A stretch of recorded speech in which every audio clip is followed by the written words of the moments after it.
Le thème d'Europan Ville Vivante nous a amené à proposer une approche conceptuelle de la ville de Limoges en tant qu'organisme métabolique urbain. Dans cette vision, le site de projet constitue une synapse urbaine défectueuse bien qu'essentielle, notamment pour la reconnexion des trois pôles urbains que sont la ville-centre, la ville-route et la ville-campagne.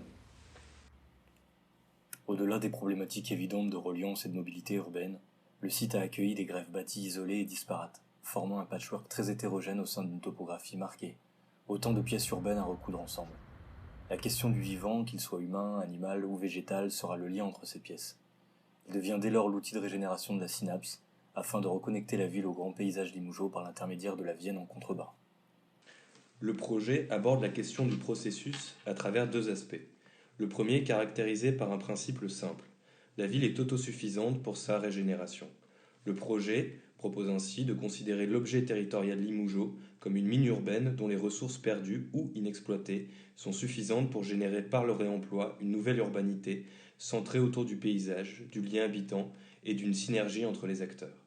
La requalification vière du quartier et de ses limites est au cœur de cette opération. Il s'agissait de redonner aux Limougeaux des lieux pour se promener, pour jouer, pour retrouver une convivialité autour d'un ensemble de séquences paysagères destinées à accompagner la déambulation.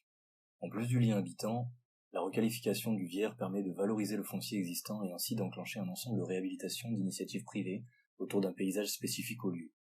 La minéralité, l'absence de nappes phréatiques et la forte topographie du site nous ont mené à la constitution d'un paysage caractérisé par l'absorption des eaux de ruissellement. Ce paysage se diffuse à travers le quartier et en harmonise l'identité. Ce cycle intègre les déchets produits par les gisements temporaires que constituent les chantiers alentours et par les gisements récurrents liés à des initiatives habitantes. Ils permettent d'obtenir une matière première nécessaire à cette requalification. Cette intervention s'applique au cœur de quartier, mais aussi aux axes routiers en périphérie. Le projet répond ainsi à la myriade de problématiques identifiées que sont les mobilités routières invasives, l'absence de porosité, l'hétérogénéité bâtie et parcellaire, la perte du lien habitant ou encore la perte d'attractivité du quartier.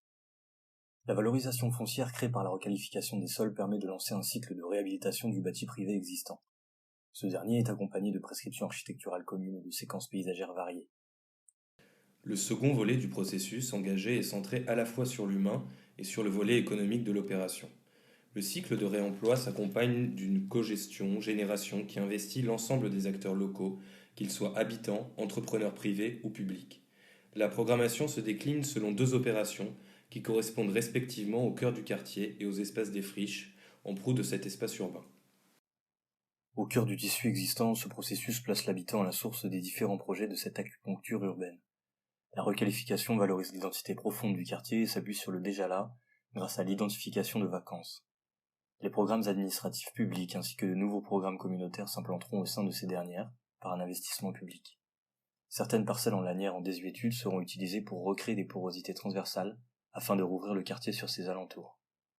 Il s'agit de recréer le lien entre les populations par une programmation adaptée autour d'espaces partagés qualifiés par le paysage proposé. Une fois le cycle de réemploi achevé, une seconde vie est proposée sur les friches, basée sur un ensemble de partenariats publics-privés. Elle implique économiquement les acteurs des trois pôles du territoire autour d'un même espace, pour reformer une communauté métropolitaine. De l'habitat plus dense est également proposé sur cette frange urbaine, générée par des financements privés et encadrée par des règles urbaines communes. Il a pour but de limiter l'essor des opérations opportunistes spéculatives au sein du tissu historique.